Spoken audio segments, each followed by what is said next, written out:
My first impression of San Andreas, which is 2015's 2012. Starring Dwayne "The Rock, I Know Him Cooler Than You" Johnson. Intro. Intro. Intro.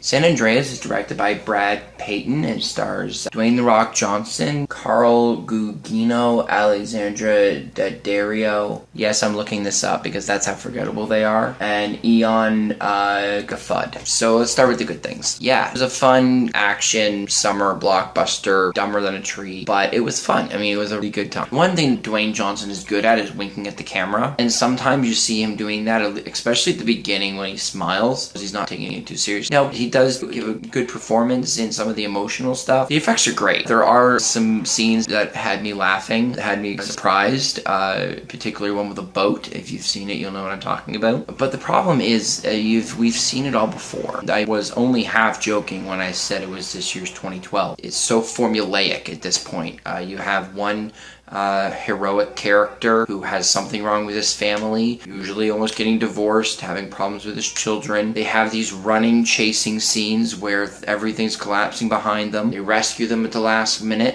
You see people die in grotesque ways in a split second. All of these things happen, and yet you don't care because you know exactly what's coming next. I don't know who wrote the screenplay, but the dialogue was pretty bad. The last line of this movie had me groaning. It was just so bad. What you expect is rah, rah, rah, we're awesome. So Dwayne Johnson is ripped. He's just like he can lift a car. And it's important for him to do that because he literally carries this entire film on his shoulders. Go to bed, Pat Sandy, you're drunk. And do something with that awful neck beard.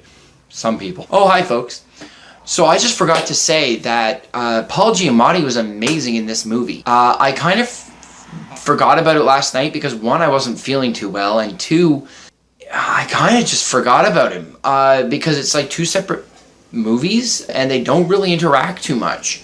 But he is actually one of the best parts. Paul Giamatti deserves a medal for being able to use the script that he had. So I mean, this movie didn't really do a lot for me. It wasn't my cup of tea.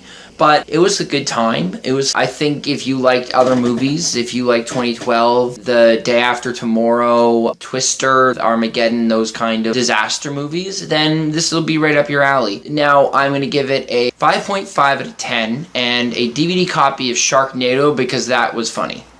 Agree? Disagree? Let me know in the comments below. And as always, you don't have to take my word for it. It's just my first impression.